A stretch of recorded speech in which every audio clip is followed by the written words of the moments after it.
Okay.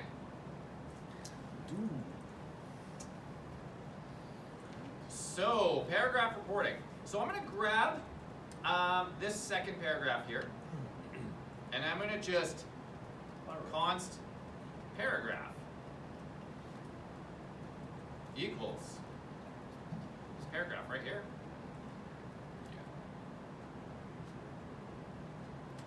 Okay. So I have a nice variable with a paragraph ready for testing.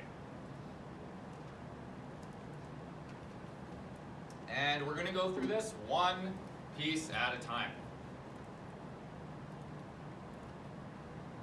I asked for at least 5 functions, which is reasonable. I did it a couple times. But when I did it at first, I did 0 functions, because that's often how I do stuff when I'm trying to get something done really quick. Not a good way to do it. Okay? As soon as Yushin asked me to test with paragraph 2, I'm like, oh man, this is not good. I have to change so many things just to test with a different paragraph. Okay? So building in functions is important, and I wanted to see your ability to think. I didn't tell you exactly what your functions needed to do, but I know for at least, you should have at least a separate function for each. Okay? In some capacity. I didn't tell you exactly what it had to do, the whole function, but you should have at least one separate function for each. So we're going to start with the first one. How many words total are in the paragraph? How do we figure out how many words are in this paragraph? Split it into an array, and then just get the length of the array. Right? If we split on spaces,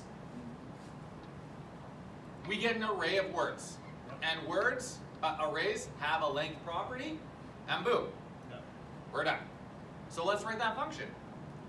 Function word count equals, const word count equals function.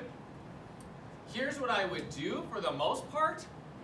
I would write a function that takes any string and returns the count of words.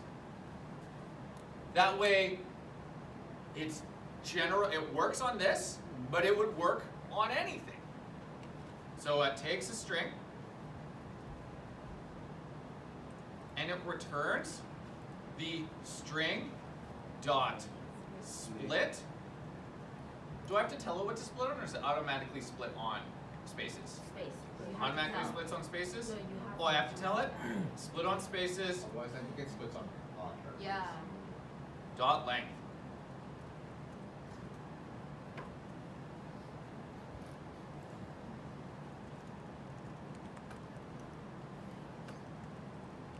Okay, so take a look here at this line.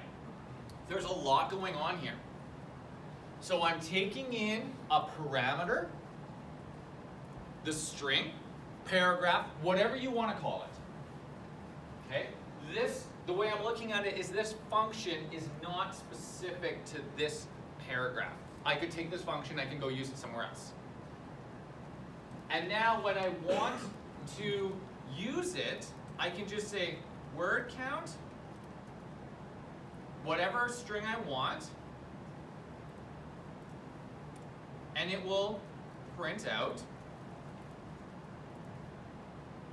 the word count. 85. So this line is heavy. There's a lot of stuff going on here. String.split. String.split gives me the array, right? So this gets evaluated down to this, an array of words, right? Which then we get the length of, which gets evaluated down to this, which then gets returned. Does everyone see that? Okay. So you really need to get comfortable with chaining multiple methods together and understanding, wait, what's the return value? Okay, if that's the return value, then what am I chaining onto that? Then what am I chaining onto that? How is this working? Now you have to be careful with your chains that you don't make them too long. Because when they get too long, they get too hard to read and too difficult to reason about. By reason about, I mean understand. Because this one is easy for me too, or this one's easy for me, I don't know if it's easy for you, but after about 4 or 5 dots, it gets really tricky. There's a rule that you should never have more than 1 dot. That's really hard. It's not a rule, it's a thought, right?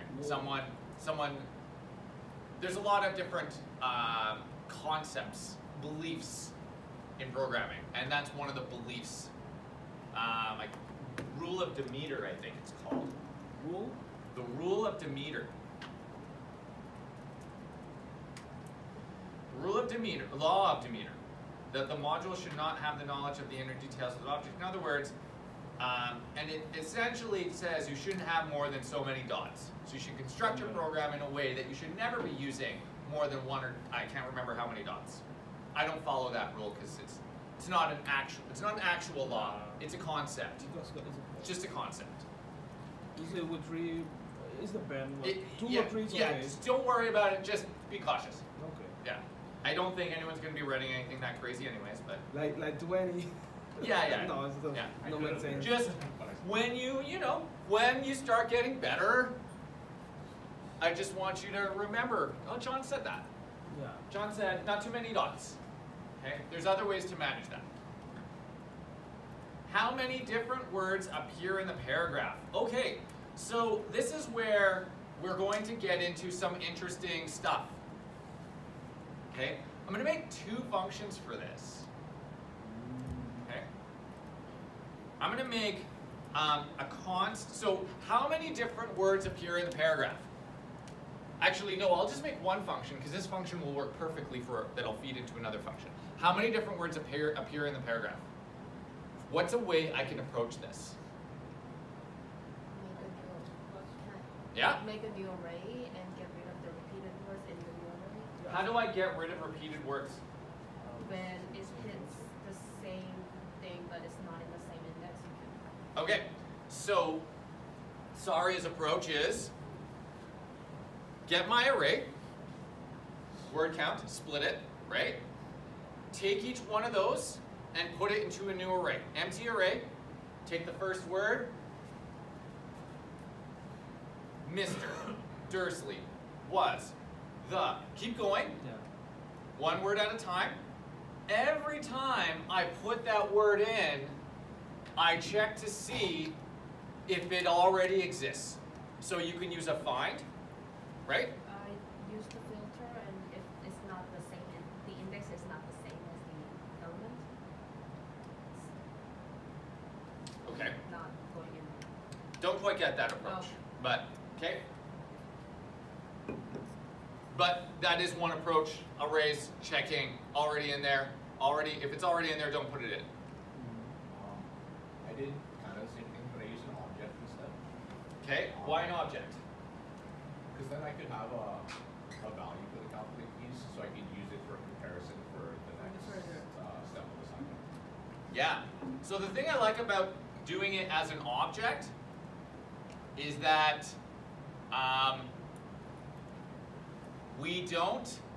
you can never have duplicate keys. Yeah, that's right. You can never have duplicate keys in an object.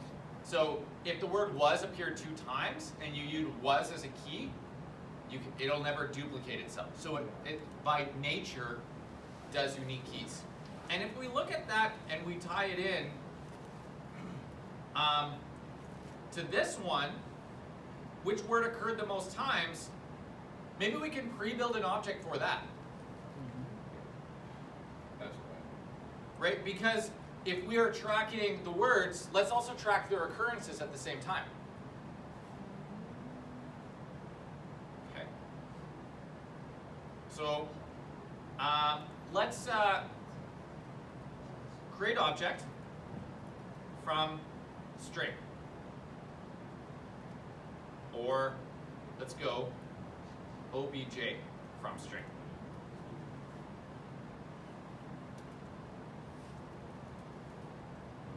We give it a string, it will return an object with occurrences. So we'll split the string and we will loop over this string.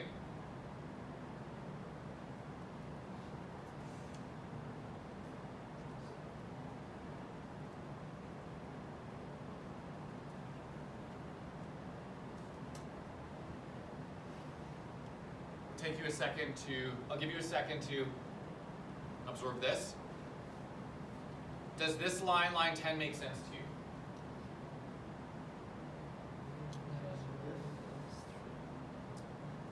So word is going to be each element in my string, or each element from that array of the array string dot split on spaces. Right? Remember, string dot split on spaces is an array. When we're doing for of loops, this piece here, that has to be an array.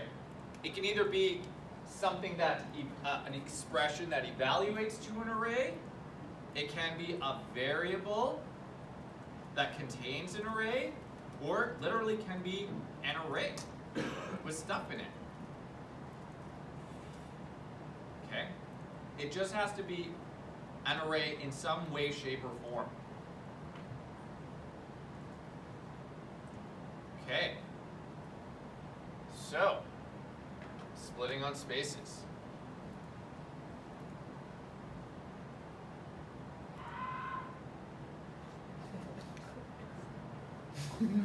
Someone like got sneezed on or something. Was that you? No. What did you do? Yelling or you'd be like, All right. Okay, word. So word is a word. But we know a couple things about this. Right? And that is, what do we know about the words in here? That what is the problem with just using each word on its own without taking anything else into consideration from this sentence when we're building uniqueness, when we're looking for uniqueness? Case sensitivity and punctuation. So those two pieces are things we need to consider. Case sensitivity and punctuation. Okay, so let's fix up our word and let's sanitize it.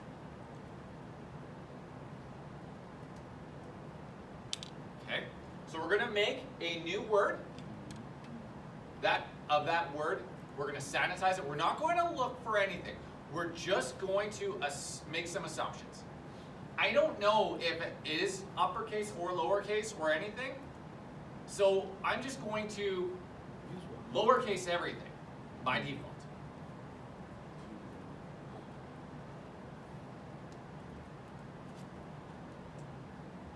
Okay, actually a sanitized word. I have a feeling I'm going to have to do more stuff to it. So I am going to lowercase it, not going to check anything, I'm just going to lowercase it. Okay. The next thing I'm going to ask is if sanitized word includes. Have you seen the includes method? Did you look at that? Did anyone look at the includes method? The includes method works for both strings and arrays, and it asks, do you include one of these things? for a string, I can say, do you include a period? Oh, that's nice. Or, do you include a a colon? Yeah. Semicolon? Semicolon. Or, do you include a comma? Yeah. If my word, here's how to write this.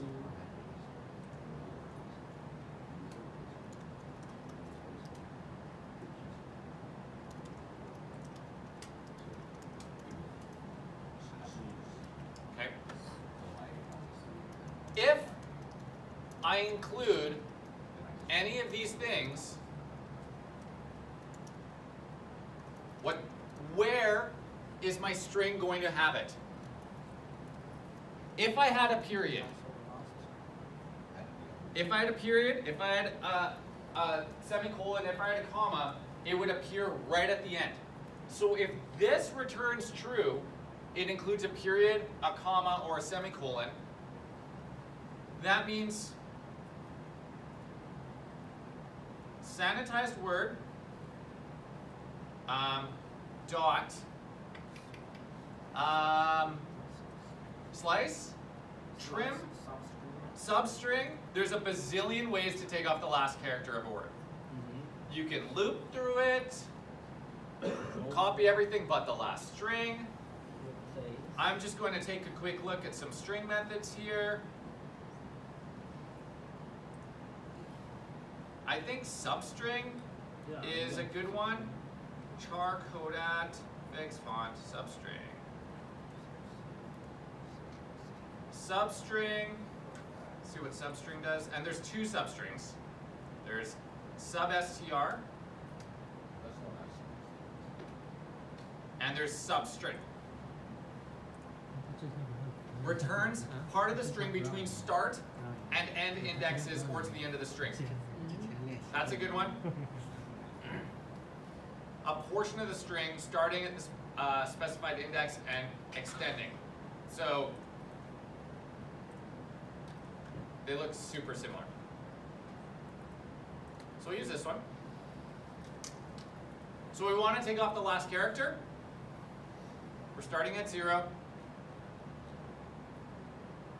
And we're going until sanitized word dot length -1. Okay, whichever method. Again, we're getting into stuff that we're all doing things differently now. Substring, substr, for loop, chara. I don't know what approach you took. Replace? What?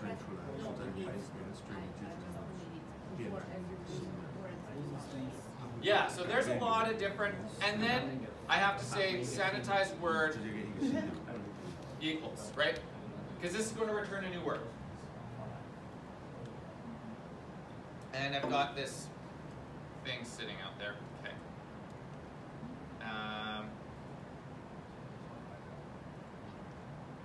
Really? Sorry, this substring, the 0 means you're not replaced. No, substring returns part of the string between start and end indexes. So I say start here and end here and give me the indexes between those. Oh my God, that's okay. So and give me the string between there. So I'm saying I have a string like this because they'd all be downcased. I say, give me substring.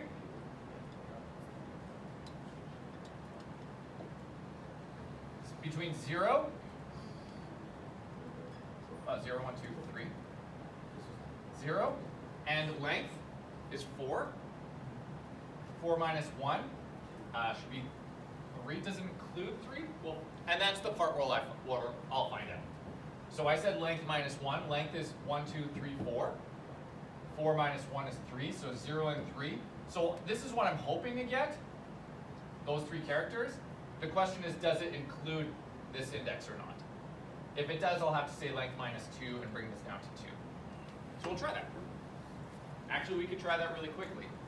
We can just head on over to our good friend, the browser, the blank, inspect this, THE dot sub string 0 and 3. That's what we're testing. Perfect. It gives me between 0 and 3, non-inclusive, not including 3, between 0 and 3, but includes 0, but does not include 3.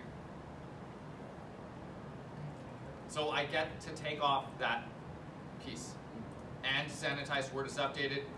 Now I have a word that's ready to be put into an object. I have the without the period, lowercase. I have we. I have everything without the period and lowercase. Okay? Here's the next piece. That's include. What's that? The include is no matter what in what part of the string is the point, the comma is no matter what in what part of the And string. it doesn't matter. Ah, okay, no. But I'm going to make the Doesn't matter. assumption that it's at the end of the string. Not a great assumption, but it works for this. This is all I'm looking for. Like if I'm building this like world-class banking system and I'm doing this, that's a problem. But I'm not, I'm building assignment 2 after programming for 10 days. Yeah, but it's Right? good. So that's okay. So now I need to make this object. So I need to start, but I need to start with an object. So I need to have an empty object to add these things to. So we'll call it word object. They'll start empty. And I'll make this longer so it's a little bit more understandable.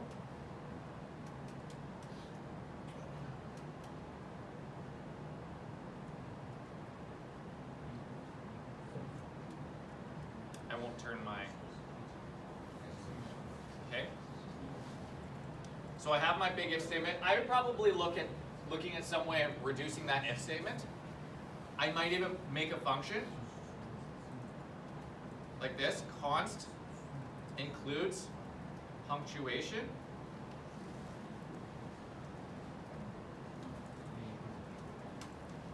And then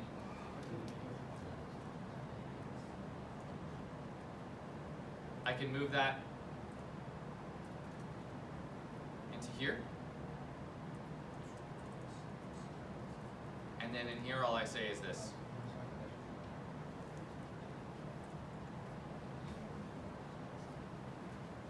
So did you see what I did there? I created another function. And all this function does is it runs this OR statement, and this will return true or false. If this string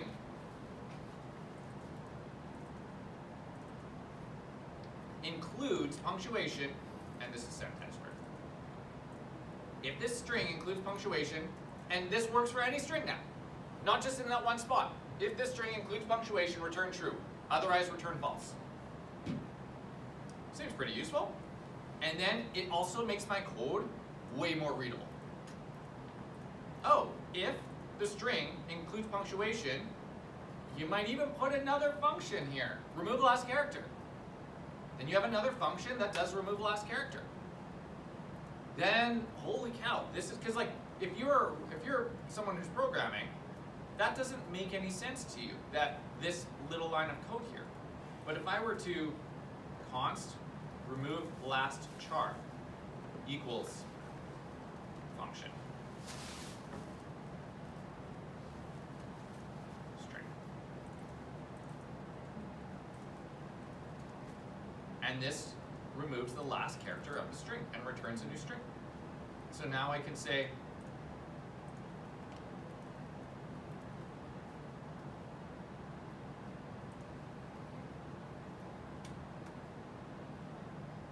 and now, look how much better this reads. I end up with a bunch of tiny functions that do little tiny things. They're super easy to write because they only do one thing, like iPhone apps, right? They do one thing well, they're super simple, find the closest Tim Hortons. That's all it does. Could I not use Maps? Google Maps? Yeah, Google Maps does everything, right? And because of which it's kind of more complicated. So instead we make little tiny functions that allow us to provide names to these things, make it easier to think about, make it easier to debug. I can go and test this includes punctuation function really easy. Just run the function, give a string, make sure it gives me true or false. Yes?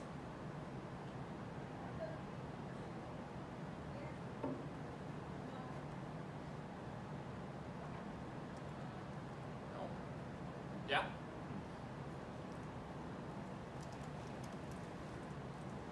Yes, there's more code. Like, there are more lines in my file than there are in yours. Because I've got all these braces and I have spaces in between my functions. But my code is much easier to follow. So, if we have our sanitized word here, it's all ready to go. If our word object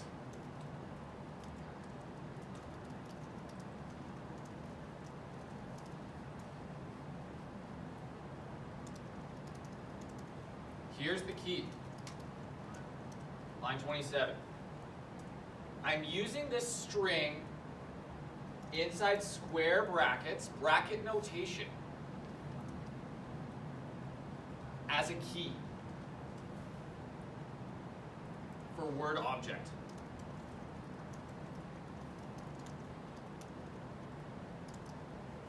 This tells me when I go through this loop the first time, there is nothing inside there. Everything is undefined. I can ask for any key I want. So I can say word object, word obj dot John, undefined. Not error, undefined. Right? Undefined. The problem is, I can't say dot sanitized word and get, because there's something in sanitized word. There's a string in there. I don't want the key sanitized word. I want the key of the string that's inside sanitized word. There's a string inside there. And so the way I ask about that key is I need to put it in square brackets. If it doesn't exist, I want to create it. Word, obj, sanitized word, give it a value. Now that creates it. And the value is, because that's the first time I'm coming across it. Otherwise, if it's not undefined, that means it is defined, which means I've already done this. Let's increase that count. Okay. And we let this run for each word in that paragraph, and we return the word object. So we get this object with the breakdown of the sentence for us, with all the words in there. Now, that still has not answered the question. Crazy, right? But, to answer the question,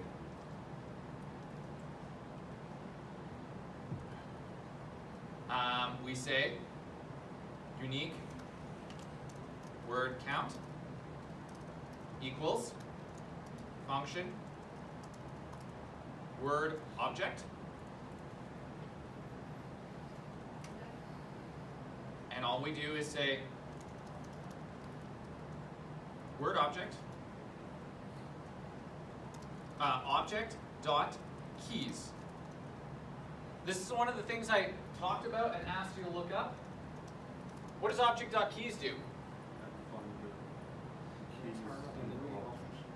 Return an array of keys.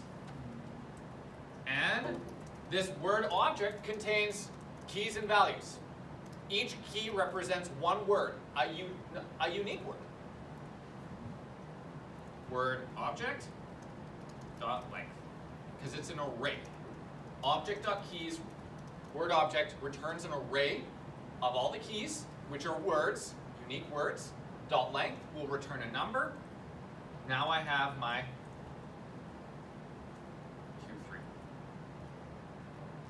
Q2.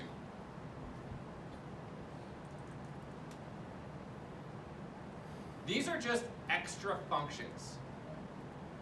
Again, functions do multiple things. They allow us to reuse pieces. I might reuse one of these, I might not. But I'm not doing it for reuse in this case. I'm doing it for understanding, because it allows me to more easily reason about my code, because now I'm not looking at an if statement with a bunch of ors asking, what does this do? I'm looking at an if statement that says, if includes punctuation, which instantly makes me think, oh, I must be checking for punctuation. And oh, we know what this returns. I don't even have to look at it.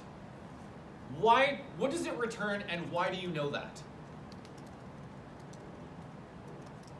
Ben?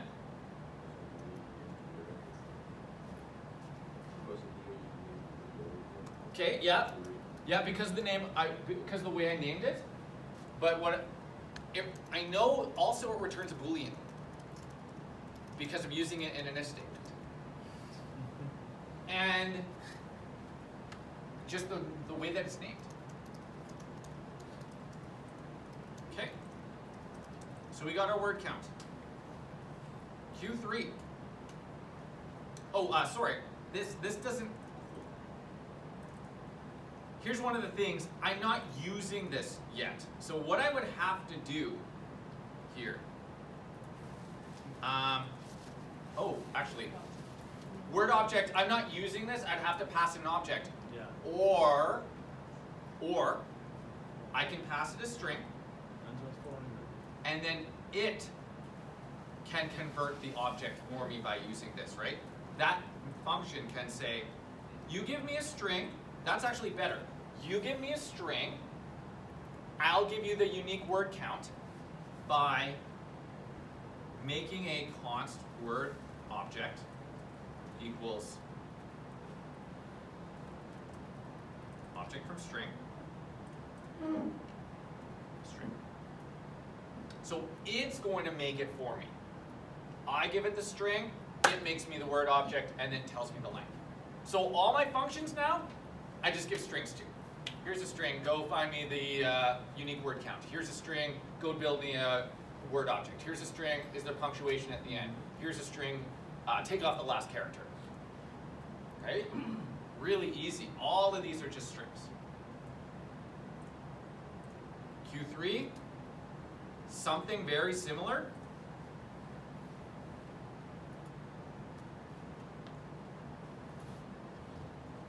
Const most occurring word.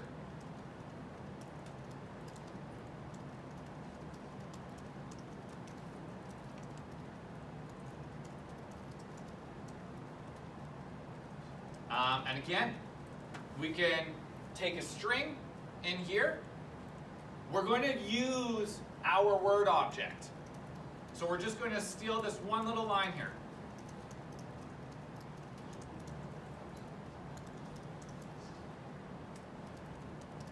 We're going to use that same function that we wrote. We're going to build that. We're going to build that object, and then we're going to find the most occurring. How do I find the most occurring word? Which piece of information? I have this word object with unique words in it as keys, and beside it as the value, I have the occurrence. How do I know which word occurred the most? The biggest one, right? Look at each key value and say, is your value larger than all the others? Which one has the largest value? And there's a couple ways you can do this, for sure. Okay? This is the way I did it.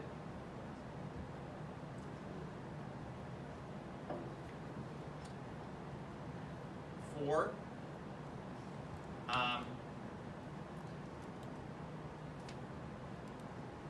let word in word object.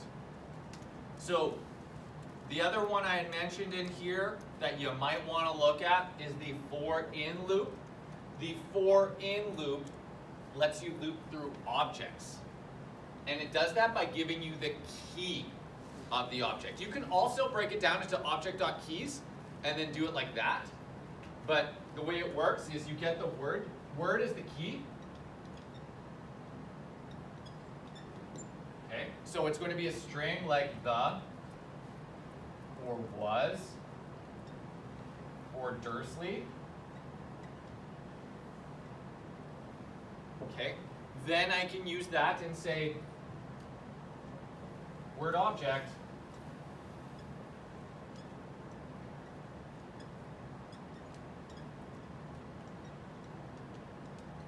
Dursley, and I get the value back. All I need, I don't need the key and value, I just need the key, because from the key I can get the value. So this is going to give me a number. You could have broken this into arrays. You could have, right? All these things I'm doing in the way that makes sense for me. For you, maybe arrays work better. Maybe you break it into arrays. Maybe you're doing a lot of array manipulation. Awesome. Great, you're getting lots of practice with arrays. But I hope I'm awakening a different perspective for you. So I'm going to do it like this, and I'm going to start off at a size. Okay, so I'm going to ask if word object word. So that little piece there, that's this. And this contains a number. Right? This has a number inside of it. Right? This gives me the value. This is the key. This is the key. This is the value. And the value contains what? A number. The number of times contains an integer. So the value contains an integer, the key is a string. So if the value of the word that I'm looking at right now through this loop is greater than the value of the most occurrences, so the word that so far has occurred the most. Well, wait. What's most occurrences? We haven't declared it. I haven't declared it yet. What should I start it at? Zero. Which word appears the most before I've ever looked at any word? How many I haven't even looked at the sentence yet. What's my maximum occurrences of any word? What should that start at? Zero. So let's do that. Let most occurrences equals 0. I'm going to change this one. Most occurrences equals 0. Right? I haven't looked at the sentence yet, don't know. So the first word it encounters, Mr., because that's the first word of the sentence, Mr. Is Mr., which occurred who knows how many times, I don't know, 2, 3, 2. Is 2 greater than 0? Yeah, okay. So, 2 things are happening here. 1, most occurrences equals 2. Most occurrences now equals the amount of occurrences in the word I'm currently looking at. Now it's 2. And the longest word equals word, the key. Whichever key it was there, Mr. So the longest word, Mr. The occurrences, word. Sorry, longest word, word. Most occurrences, the value. Longest word, key. Most occurrences, value. Otherwise, okay, so this will get me the longest word. But I had a little caveat to that. And that is, what happens if 2 words have the same amount of occurrences? This is only checking for greater, not equal. But if I have 2 words that have 5 and 5, I want a specific word.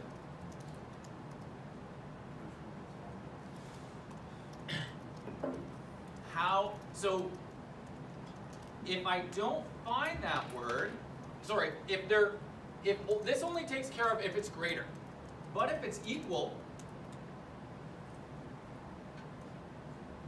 if I find a word that has the equal amount to most occurrences, now I need to do a little bit of, yeah, well, only if they're equal and this word length is greater than the longest word length.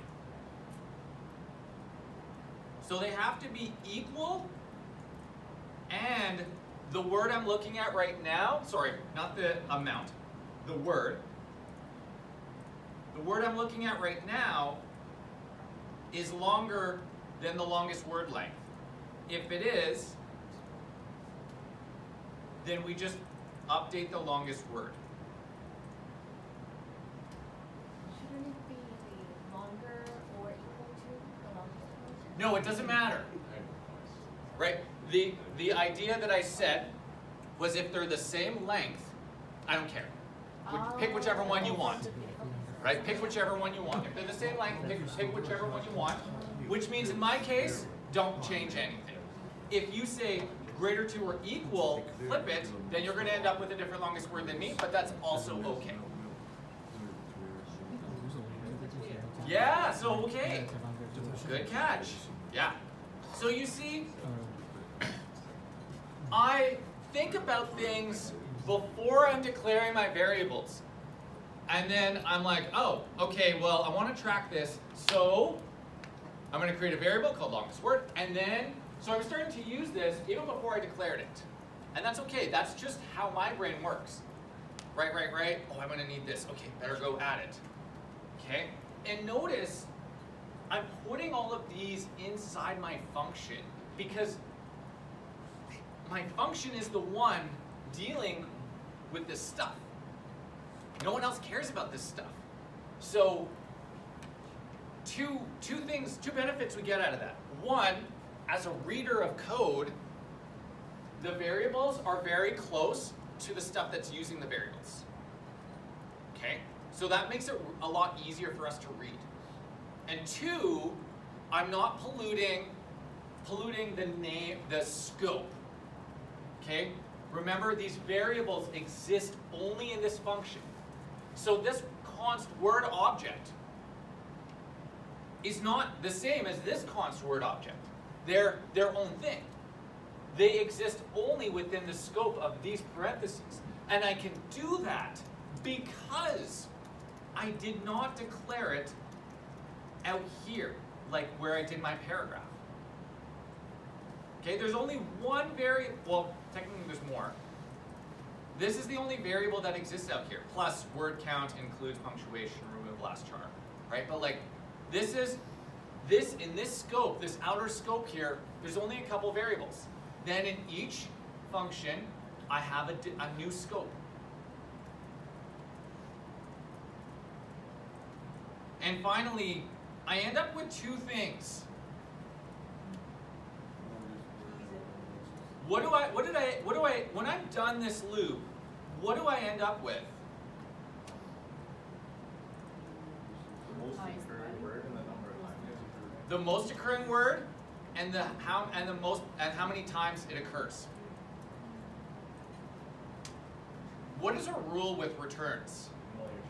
We can only return one thing. But we have some new data types that are excellent at storing multiple things. Arrays and objects.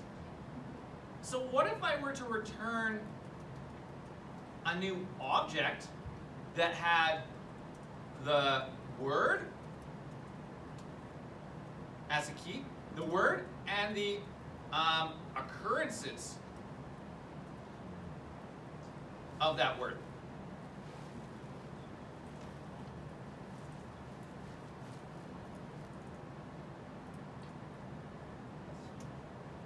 So I end up with, I'm returning a new object that contains two pieces of information.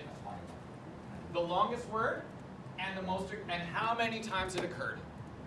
So I get this object back, and it has both pieces of information on it. Oh, the beauty of objects. The beauty of objects, the beauty of arrays. Right? They allow us to do so many more things. Again, my code is probably 1, longer than yours, and 2, way different. And that's okay, because all of yours should also be way different than each other's. Let's take a break. I've got 2 left, but they're pretty much done, because all this stuff has already been figured out.